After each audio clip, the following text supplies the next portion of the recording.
Apprendre chauffeur, c'est le sentier. Oui, c'est ça, lui. Ouais, non, tu vas me dire, nous pouvons chaque le coach est dans la On n'est pas avec lui, on n'a pas commandé pour connaître, ouais.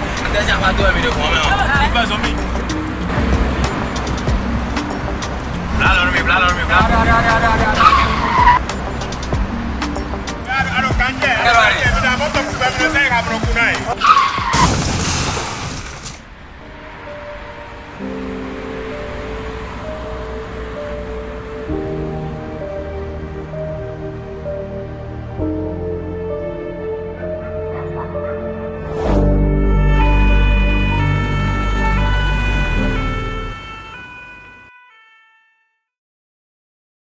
Ensemble, disons oui à la courtoisie au volant.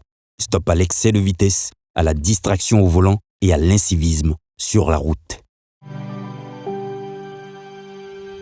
Tu viens d'avoir le bac ou tu veux te reconvertir dans un domaine d'avenir, faire le choix du numérique et rejoindre l'école supérieure d'administration, d'économie, de journalisme et des métiers de l'audiovisuel, ESAE. De nouvelles filières sont disponibles dès cette rentrée: informatique et multimédia, informatique industrielle et maintenance, réseau informatique et télécommunications, système informatique et logiciel, sans oublier les filières initiales: administration générale, administration des finances, administration des affaires, sciences juridiques, sciences économiques, sciences de gestion, journalisme et métiers de l'audiovisuel. ESAE est disponible sur 4 sites: Cotonou-Bedroumendé, Cotonou-Akpakpa, Abomey-Calavi et Parakou. Pourquoi choisir l'ESAE? Des formations conçues pour le marché de l'emploi, des enseignants expérimentés et passionnés, des infrastructures modernes avec équipement de pointe, des opportunités de stage et d'emploi garanties. Les inscriptions sont en cours et les places sont limitées. Ne rate pas ta chance. Donne vie à tes ambitions avec l'ESAE. Contacte-nous vite par appel ou par WhatsApp au 01 98 98 14 00 ou via email scolarité@esae.bj et visite notre site web www.esae.bj. Ton futur commence maintenant avec l'ESAE. Tu investis dans un avenir professionnel, concret et sécurisé. ESAE, l'excellence à un nom. Un Béninois sur 3 vit encore dans l'extrême pauvreté, 1 sur 3, et pourtant le pays est à 8% de croissance, le budget a triplé et 3000 km de routes construites. Une seule question, mais vraiment une. Quand est-ce que cette croissance arrive dans l'assiette du plus pauvre? Avec moi sur ce plateau, un invité qui va nous aider à comprendre tout ça, à répondre à nos différentes préoccupations. Mesdames et messieurs, bienvenue. Je reçois sur ce plateau M. Distel Amoussou. Il est consultant médias communication et membre du Bloc républicain. Monsieur Distel, merci d'avoir accepté notre invitation. C'est un devoir, madame. Alors, vous êtes membre du Bloc républicain. La campagne électorale a commencé depuis quelques jours, mais on note presque une absence totale du Bloc républicain sur le terrain. Comment vous expliquez ça? Alors, votre observation n'est pas juste. Elle n'est pas juste, d'autant que la campagne a été lancée pour ce qui concerne notre candidat, nous, Romuald Wadaï, et Mariam Chabitalata Zimé. Cette liste, donc ce duo a lancé la campagne dans les bastions du Bloc républicain. C'est à Candie que tout a commencé. Et vous avez certainement pu noter la présence effective, abondante, massive des militants du Bloc républicain pour accompagner le duo. Vous avez certainement écouté la prise de parole du président camarade Abdoulaye Biotchane à cette occasion, au cours de ce lancement. Et vous avez observé qu'à chaque étape, en tout cas jusqu'à ce jour où nous enregistrons cette émission, le Bloc républicain est toujours aux côtés du duo candidat. Ce qu'on note par contre, on a pas mal d'affiches et on voit des mouvements organisés aujourd'hui. Je veux citer entre autres Ensemble, les ambassadeurs et beaucoup d'autres, les amis de Romuald Wardani sur le terrain très actifs. Et on voit des affiches avec les logos de ces différents mouvements. Par contre, on ne lit pas exactement. C'est vrai, je suis d'accord avec vous, les acteurs, les ténors, les leaders de votre parti sont sur le terrain, mais on ne lit pas le même engouement. Alors, ce n'est pas parce que l'informel fait beaucoup de bruit que le formel n'existe pas. La Donc, constitution vous de reconnaissez notre... tout au moins. J'ai dit que ça n'est pas parce que l'informel fait beaucoup de bruit que le formel n'existe pas. La constitution de la République du Bénin est claire là-dessus. L'animation de la vie politique incombe aux partis politiques. La question qu'il faudra certainement se poser, c'est quel sera l'avenir de ces mouvements que vous citez sans être exhaustifs. Quel sera leur avenir après le 12 avril? Parce que le débat politique se mène aujourd'hui dans un creuset politique bien tracé par la Constitution et le Code électoral. À partir de ce moment-là, la même Constitution autorise la liberté d'association. Oui, nous ne blâmons pas la dynamique qui accompagne, n'est-ce pas, la candidature de notre champion. Et cette dynamique-là est la preuve de ce que le président Patrice Talon a su identifier la pépite pour les Béninois. C'est heureux. C'est donc très heureux que nous marchons ensemble avec cette mobilisation juvénile et la structuration organisationnelle des partis politiques. Le résultat escompté est qu'au soir du 12 avril 2026, notre champion puisse caracoler à la tête du chaos. Alors, une fois que on aura fait les élections et que votre candidat recevra peut-être bien l'approbation de la majorité des Béninois pour être porté à la magistrature suprême. Très certainement. Les autres, tous ces mouvements qu'on voit aujourd'hui autour, qu'est-ce que vous pensez de la suite? Nous allons échanger, nous allons discuter. Ils ont plusieurs possibilités. Ils ont à se fondre dans les partis politiques de leur choix, les partis politiques de la mouvance, notamment le Bloc républicain ou l'Union progressiste, le Renouveau. Ils ont la possibilité de se muer en parti politique. Personne ne leur interdit cette possibilité-là. Dans tous les cas, s'ils doivent séjourner longtemps dans l'animation de la vie politique, eh bien, le cadre est tout tracé par la Constitution du Bénin. Alors, mais les partis politiques, en tout cas, on s'intéresse au cas du BR dont vous êtes membre, aujourd'hui font quoi concrètement, à part la mobilisation sur le terrain, les présences aux côtés du candidat en campagne un peu partout sur le territoire national? Qu'est-ce que vous faites? Alors, nous ne faisons pas, mais nous sommes. Nous sommes porteurs de la candidature de M. Romuald Wardani. Ça, ce n'est pas un secret. Et à partir de ce moment-là, c'est de nous que vous parlez. Vous présentez la situation comme si nous sommes arrivés à la rescousse du candidat. Non, nous sommes le candidat. Non. Nous le portons. Nous ne faisons qu'apprécier de lire l'existant. À partir de ce moment, nous n'avons pas besoin, n'est-ce pas, de monter sur la place de l'Étoile Rouge pour dire c'est nous ou personne. Alors, je vais peut-être poser la question autrement et concrètement, vous amener peut-être à mieux comprendre ce que je veux dire. Aujourd'hui, le candidat fait certes le tour du territoire national, il ne pourra pas aller partout. Qu'est-ce que vous faites au niveau du Bloc républicain dans ce sens? Déjà, je vais vous dire que le président Abdoulaye Biotchané a donné des instructions très fermes. Il est à la tête du SE, notre secrétariat exécutif national, et du bureau politique national. À partir de ce moment-là, il donne des instructions très fermes. La mobilisation est totale. Et toutes les structures de notre parti, les structures décentralisées et nos organes de masse, de la jeunesse et des femmes, tout le monde est sur le terrain pour la mobilisation. Tout ne se fait forcément pas par des caméras. Voyez-vous, le Bloc républicain, c'est une structuration, une organisation de longue date. Nous avons des cellules de base qui savent, qui connaissent leur cahier de charge. et qui sont opérationnels, qui sont sur le terrain. À partir de ce moment-là, on n'a pas besoin de nous afficher. Et puis, mieux, le président Blaise Diagne, depuis quelques jours, depuis 72 heures en tout cas, est en train d'écumer les autres circonscriptions qui n'ont pas eu la chance de recevoir la visite du duo candidat. Et il est appuyé par une équipe sur le terrain et une équipe en back-office au siège. Et ces deux équipes-là ont le regard et la supervision de notre secrétariat exécutif. À partir de ce moment-là, la dynamique chez nous, elle est vivante, elle est présente. Elle est active. Elle est active. Et donc, nous n'avons pas besoin, n'est-ce pas, de gongonner parce que nous n'avons pas à nous vendre à nous-mêmes nos prouesses. Voyez-vous, nous avons déjà la prouesse de porter la candidature du duo.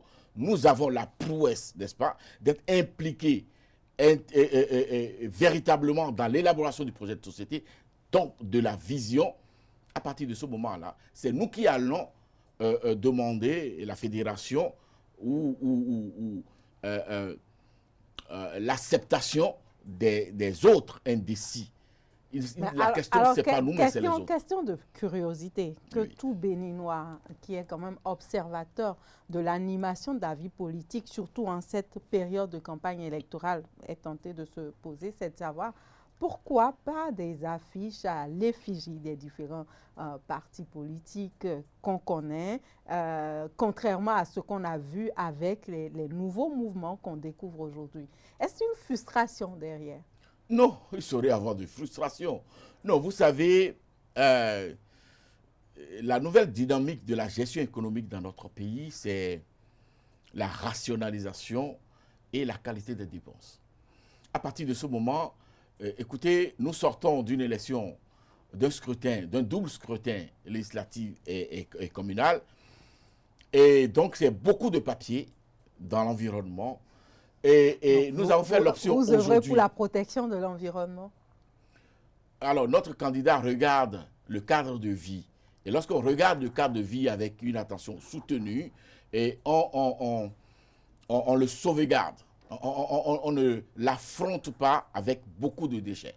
Alors donc, nous avons dit, nous nous sommes posé la question, quel est l'apport des papiers à l'effigie des candidats par rapport au discours de persuasion que nous allons porter vers les primo-votants. Parce que l'objectif ici, le défi ici, c'est d'aller décider les primo-votants. C'est qui les primo-votants? Ces jeunes Béninois et ces jeunes Béninoises qui, du fait d'avoir eu 18 ans, ont retrouvé directement leur nom sur la liste électorale, qui nous amène aujourd'hui à plus de 7 millions d'électeurs.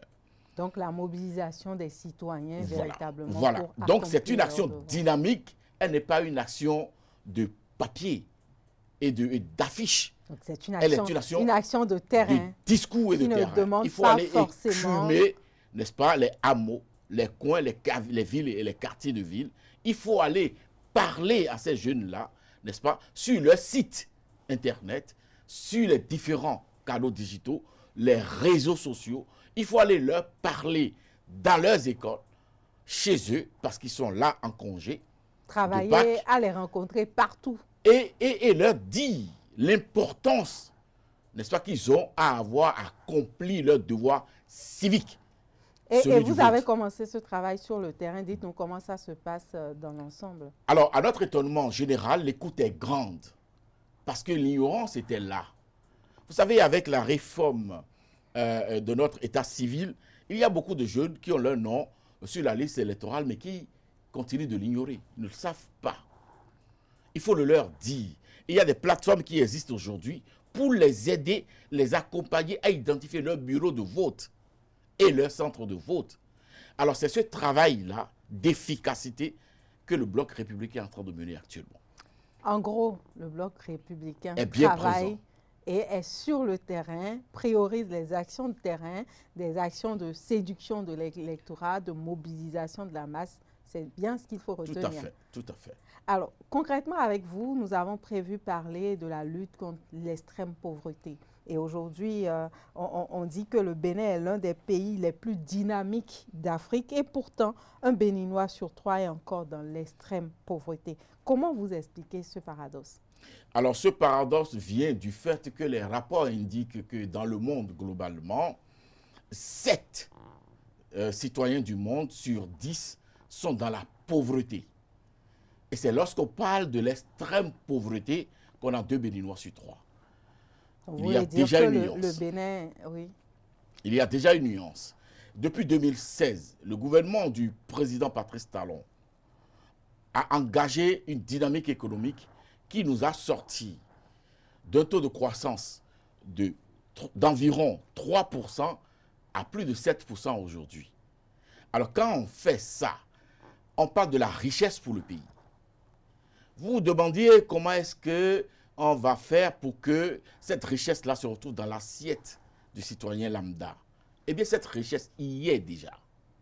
Mais ce n'est pas encore appréciable. Je dis cette richesse y est.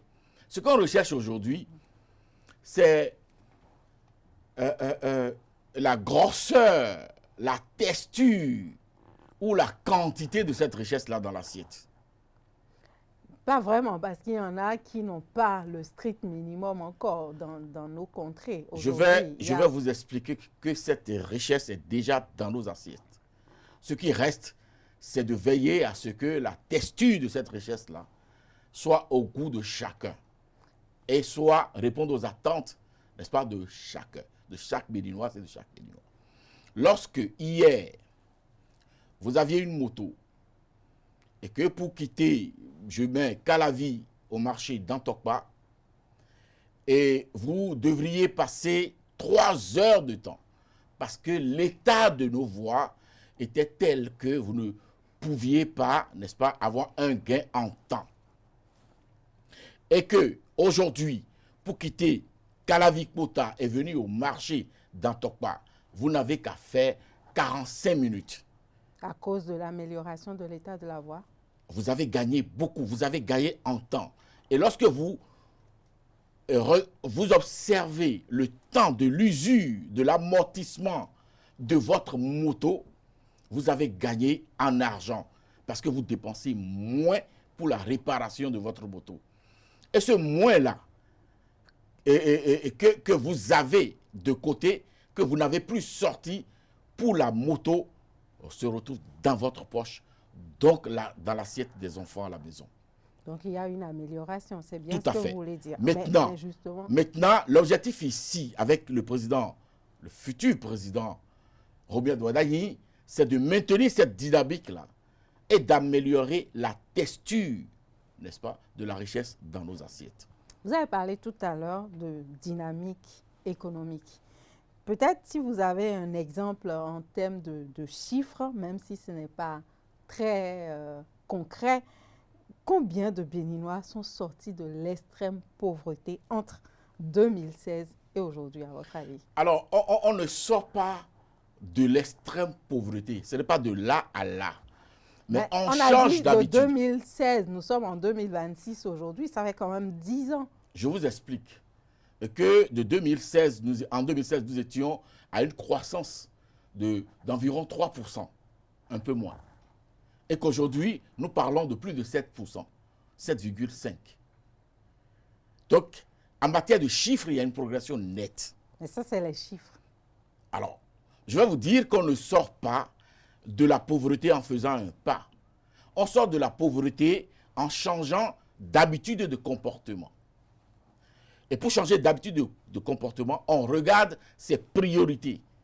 On opère une hiérarchisation des priorités. On change de mode de vie. Et on regarde sa formation. Je vais me faire plus simple. Oui. Vous prenez un jeune citoyen aujourd'hui qui a le baccalauréat. Et si vous ne savez pas faire, en tout cas ce qui se passait par le passé, à 18 ans, à 24 ans, il continue d'être sous le toit parental et de dépendre de ses parents. Sous la responsabilité de ses parents. Même à 30 ans. Oui. Très bien. Alors, la vision de M. Robert Douadayi, c'est qu'après son baccalauréat, autour de 19 ans, 18-19 ans, mettons maximum 20 ans, ils puissent bénéficier d'une formation orientée vers les métiers de l'avenir. La formation technique et professionnelle. Au bout de 3 ans, il s'en sort avec une licence professionnelle. Il sait réfléchir avec son cerveau et sait faire quelque chose pour gagner de l'argent avec ses mains. Donc, il sort entièrement de la responsabilité financière de ses parents. Donc, à partir de ce moment, nous changeons de paradigme. À partir de ce moment-là, ce jeune-là n'est plus candidat à l'extrême pauvreté. Mais tout ça, c'est à venir. On va voir ça tout à l'heure, hein, mais aujourd'hui, le programme que vous soutenez parle d'éradiquer l'extrême pauvreté d'ici 2033. Oui. C'est dans 7 ans seulement. Oui. Sur quelle base fixe-t-on cet objectif? Alors, si en 3 ans, nous parvenons à former la moitié des jeunes qui sont en attente du premier emploi, c'est-à-dire qu'ils sont autour de 4 millions, 4-5 millions estimés. Alors, si nous arrivons à former la moitié de ces jeunes-là et à les sortir de l'emploi généraliste vers les emplois en 3 en 3 ans, je parle de licence professionnelle. Bien sûr. Voyez-vous? Après le bac. Alors, donc, si nous les changeons, nous les orientons, 3 ans après, nous aurons de jeunes Béninois, c'est à côté, hein, capables d'apporter des solutions, par exemple, numériques, capables d'être des designers objets. Claude Djigui en a besoin pour consommer. Parce que nous parlons de la construction, d'installation des usines. Il faudra de la main-d'œuvre. Aujourd'hui, dans ce pays, vous n'avez pas beaucoup de caroleurs aux normes et aux standards. Des caroleurs qualifiés. Même avec votre véhicule, vous souffrez avec les mécaniciens parce qu'ils sont formés sur le tas.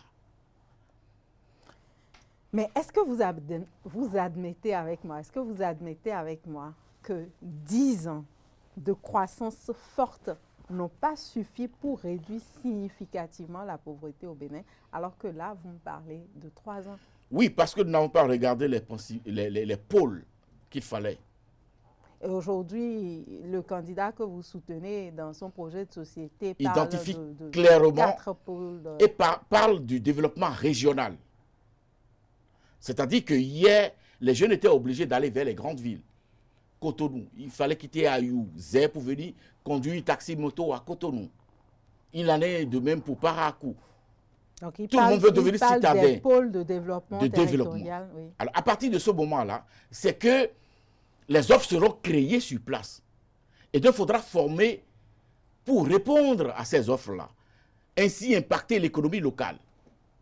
À partir de ce moment-là, chacun pourra avoir ce dont il a besoin dans son cadre de vie.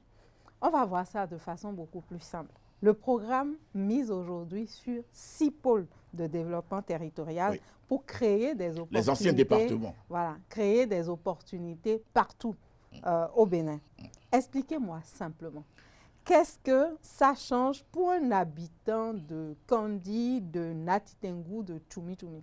Alors, très bien. Je suppose que chez moi, à Diakotobé, en tout cas dans le zoo, nous avons pour habitude de produire principalement de la tomate fraîche.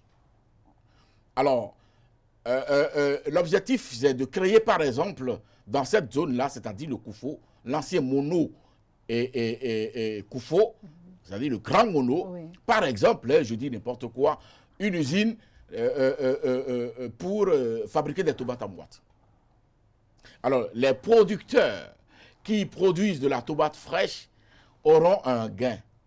Nous allons former des jeunes issus de cette localité-là, n'est-ce pas, au métier capable de leur permettre d'être absorbés par l'industrie. Ça, c'est un seul exemple. Mais qui finance, qui dirige ces pôles de développement? Mais évidemment qu'il faut avoir les moyens de sa politique, l'État central.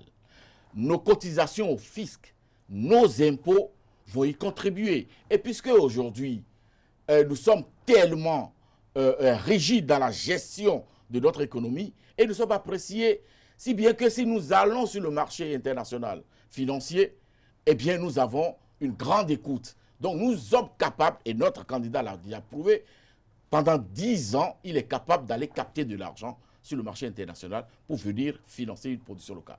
On va continuer à se retrouver endetté quand même. Pas endetté, on va continuer à faire la preuve de notre richesse parce qu'on ne prête qu'aux riches, on ne prête pas aux pauvres.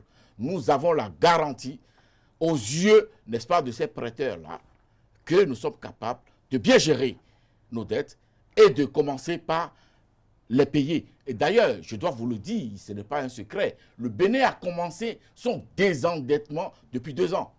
Le Bénin a commencé par rembourser ses dettes. Et ça, on ne le crie pas sur tous les toits. Donc, quand on rembourse, il faut continuer à s'endetter. Évidemment qu'il n'y a pas de commerce vital, il n'y a pas d'activité dynamique économiquement sans prêt. Vous ne pouvez pas faire de la magie. Alors, M. Distel Amoussou, je vais vous faire cette même question qu'un citoyen du Borgou m'a posée. Oui.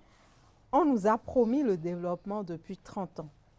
Qu'est-ce qui garantit que cette fois-ci, ce sera différent? Le développement n'est pas magique. Ce n'est pas avec un coup de bâton magique. C'est un processus, vous allez dire. Le développement, on nous l'a promis depuis 1960. 30 ans, c'est peu. Mais jamais aucun gouvernement n'a pu poser les socles indispensables pour un bon qualitatif pour l'élan de développement. Mais depuis 2016, regardez comment l'environnement des affaires a été amélioré dans notre pays. Aujourd'hui, de ton salon, tu peux créer une société en moins d'une journée. Il y a quelques années seulement, il fallait se mettre en rang dans plusieurs bureaux pour avoir des pièces et des documents. Voyez-vous? Oui. Et aujourd'hui, pour avoir ces documents-là, c'est en ligne que vous les avez. Même votre acte de naissance numérisé n'a plus besoin d'aller vous mettre en rang quelque part. C'est des gains. Cela fait partie du développement. Pour avoir, par exemple, les pensionnaires, pour toucher leur argent, ils quittaient quoi? Tchoumi, à Vrankou, venir s'allier à Cotonou. Mais aujourd'hui, ils ne sont plus assujettis à ces difficultés-là. Donc vous citez ces éléments-là comme étant des facteurs de développement, de développement. Mais après, il y a un certain nombre d'éléments, hein, la qualité de la connexion Internet. Est-ce que vous connaissez un endroit sur Terre où tout est rose, sans difficulté? Il y a des clochards dans les bouches de métro à Paris. Hein. Donc, qu'est-ce que vous voulez dire par là? Pour dire que, évidemment, c'est un processus. Le développement n'est pas un aboutissement. Et le bonheur se coproduit. Et chacun produit son bonheur à partir de sa porte. De l'éducation de ses enfants, de la formation, l'orientation de ses enfants. Alors, un modèle qui est souvent cité pour apprécier les avancées notées, c'est la GDIZ.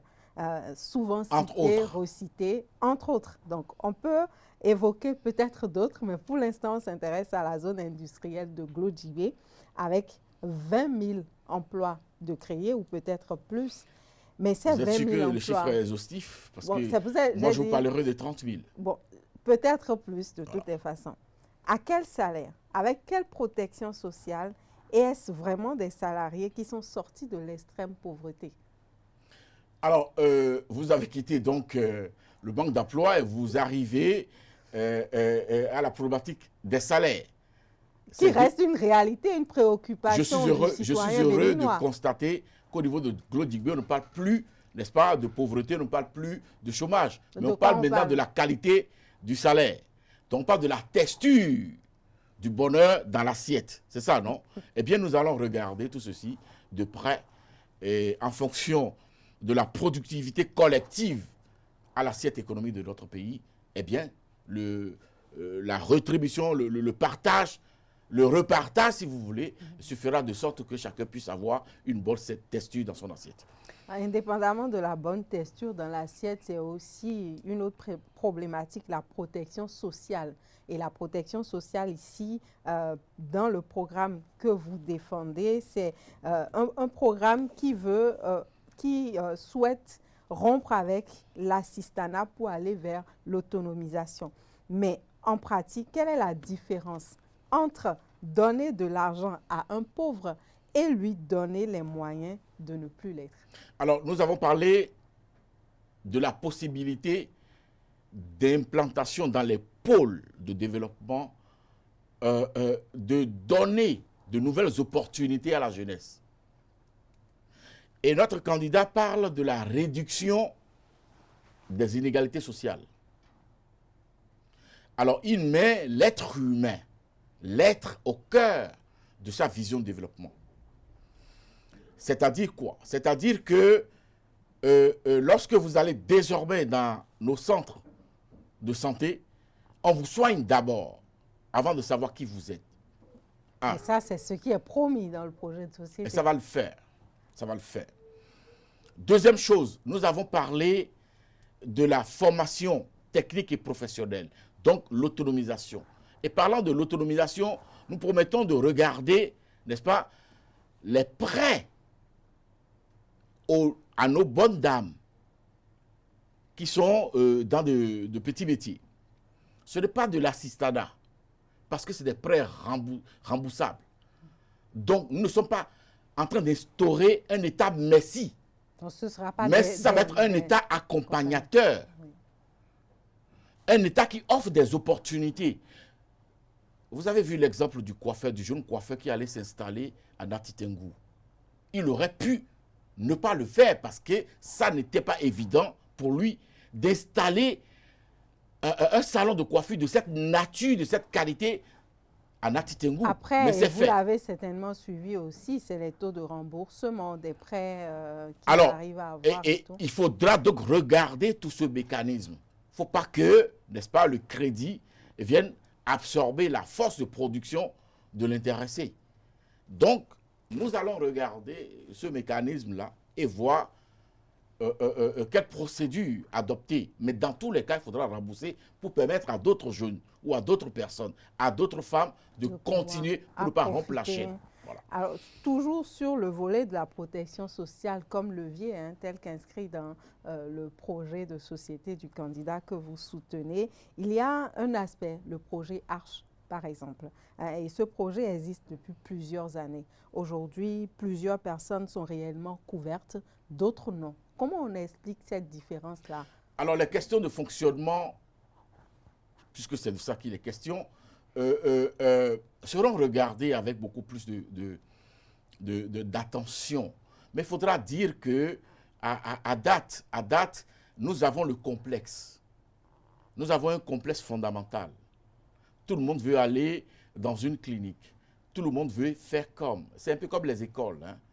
Lorsque dans un quartier, il y a 6 élèves qui vont dans des écoles privées, les 4 autres qui restent, les parents sont gênés d'envoyer leurs enfants dans les écoles publiques. Alors que dans le public, par exemple, la scolarisation est gratuite pour les femmes.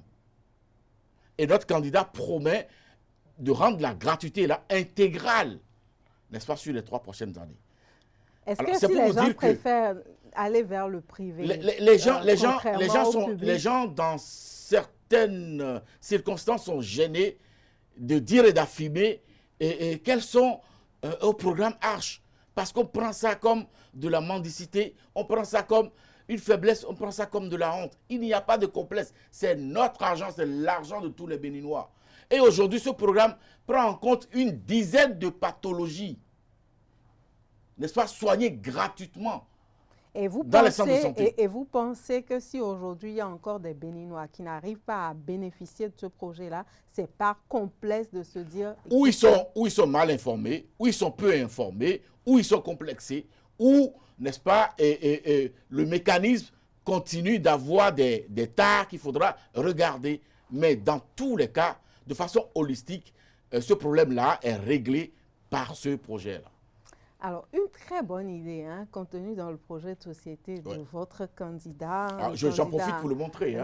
Oui, si pourquoi pas. Le réalisateur est complice avec moi. Le projet de société, voilà, inscrit dans ce document, une très bonne idée, c'est véritablement le registre national des ménages pauvres. Ouais. Ça, c'est tout nouveau.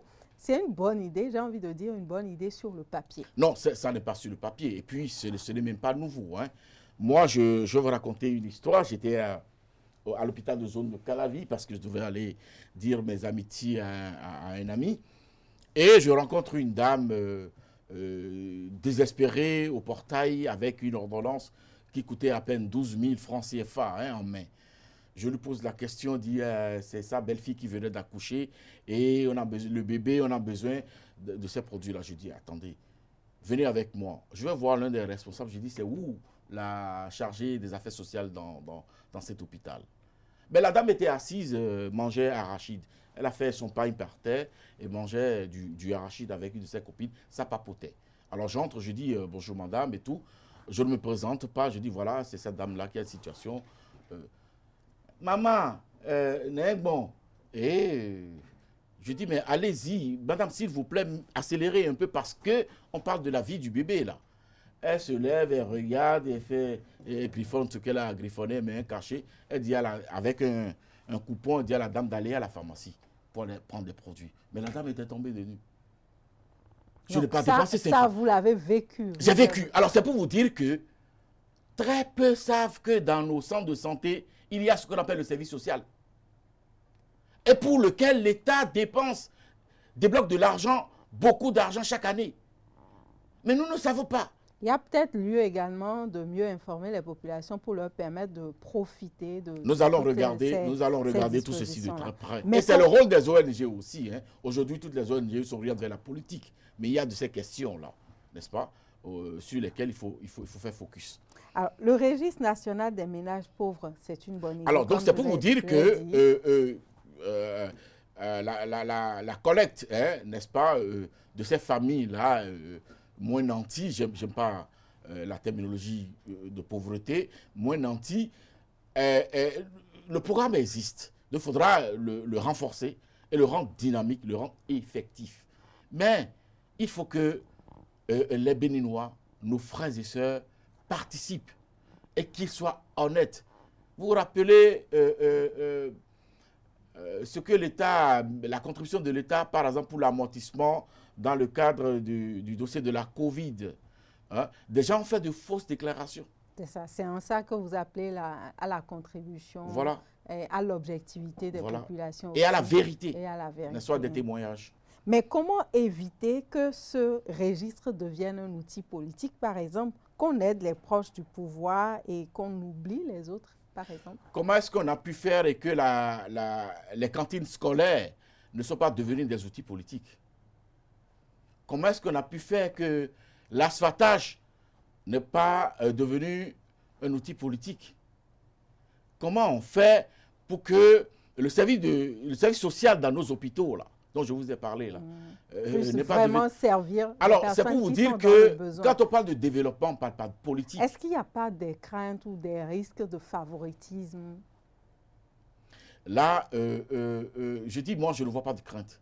Mais si vous insistez, eh bien, je vais inviter... Je n'insiste pas, moi, je ne fais que vous poser des questions. Non, mais je crois que... C'est tout, je n'insiste pas. Je crois que les Béninois ne sont pas à ça près.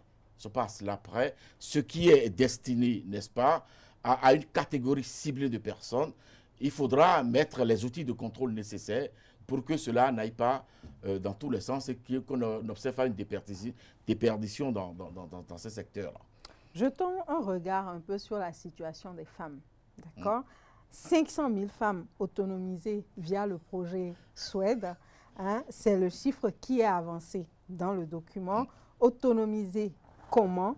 Quel est leur revenu moyen aujourd'hui par rapport à ce qui se passait avant? Alors, autonomiser, c'est déjà les sorties de la dépendance, n'est-ce pas, de la jante masculine. Hein. Nous connaissons nos pères, comment ça se passe lorsque la dame est épousée et qu'elle est à la maison, et rendre aux femmes, à la jante féminine, son indépendance. Son indépendance à travers sa formation. Déjà, maintenir, envoyer nos enfants à l'école, mais les maintenir dans le système éducatif. D'accord. Si la dame doit faire le commerce, avoir une formation de base. Parce que c'est quoi? On se lève un matin, on remet une quantité d'argent à une femme. Faire le commerce, ça prend. Vendre de la bouillie devant sa maison, cela s'apprend.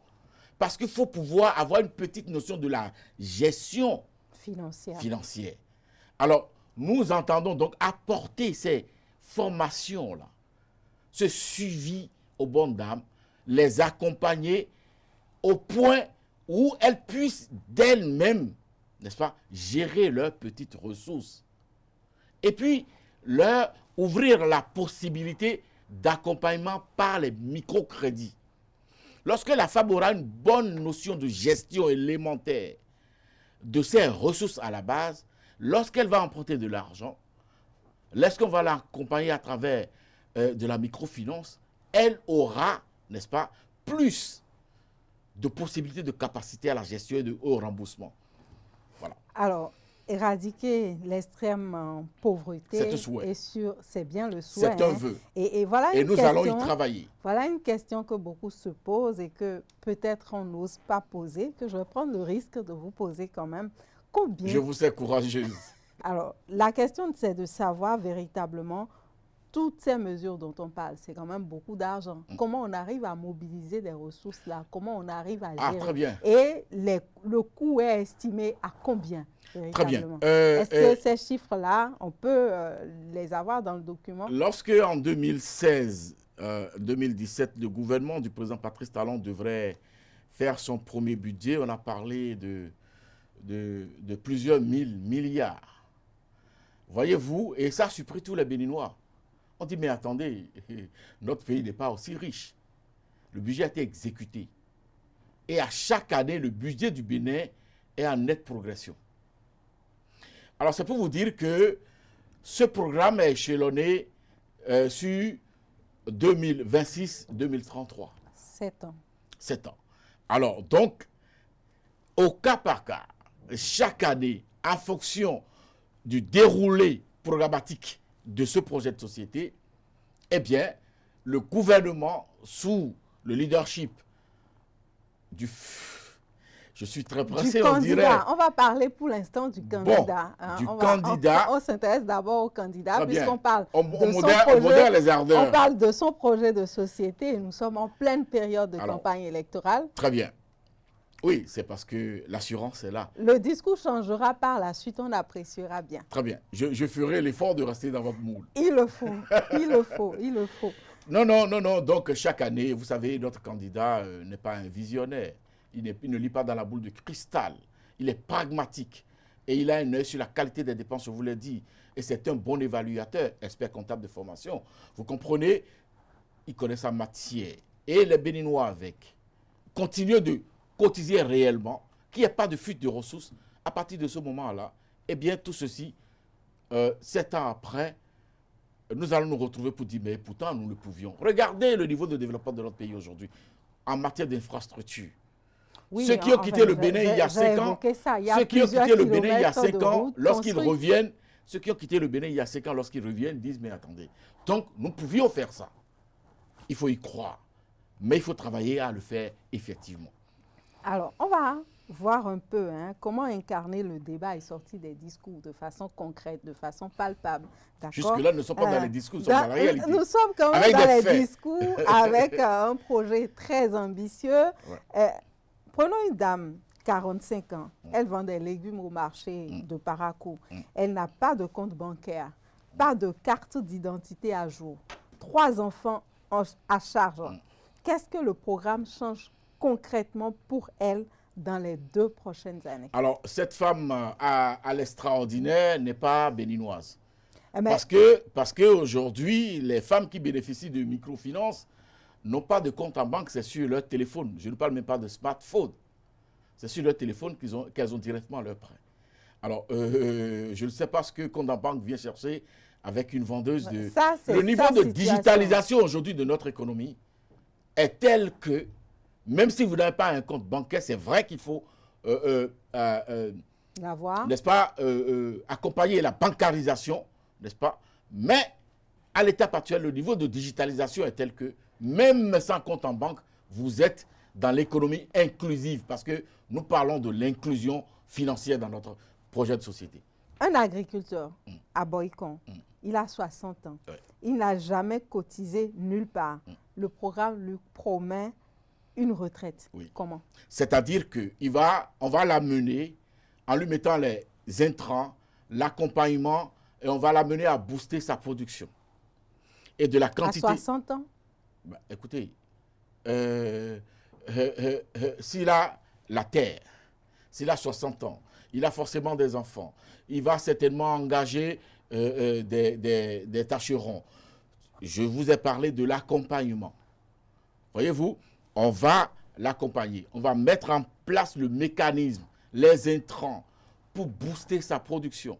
Si à 60 ans, il continue de produire pour sa survie, c'est qu'il pourra faire un peu plus d'efforts avec le programme installé autour de lui pour produire un peu plus.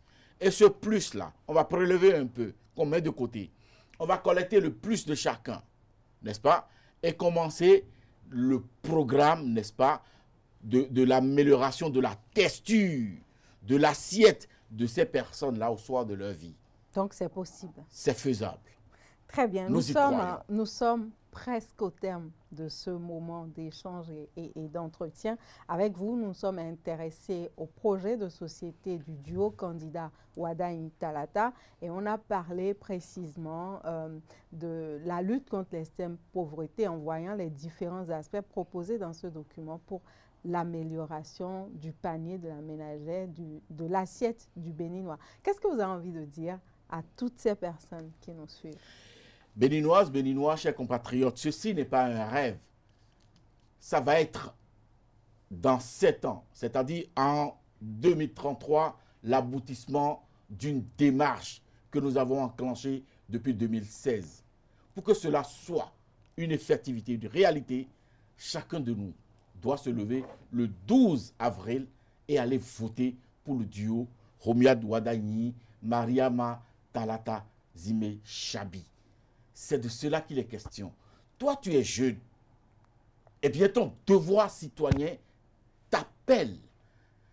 Il faut aller vérifier l'effectivité de ton nom sur la liste électorale et aller voter effectivement le 12 avril. C'est ce faisant que tu seras digne et fier d'être béninoise ou d'être béninois. Je vous remercie.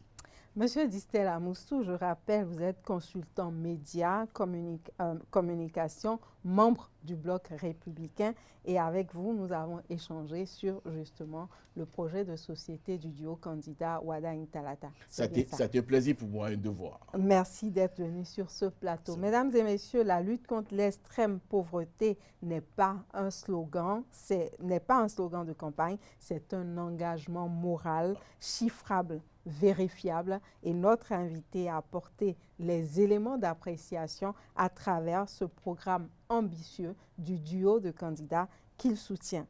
Après, c'est aux Béninois d'en décider. Merci à tous de nous avoir suivis et à très bientôt.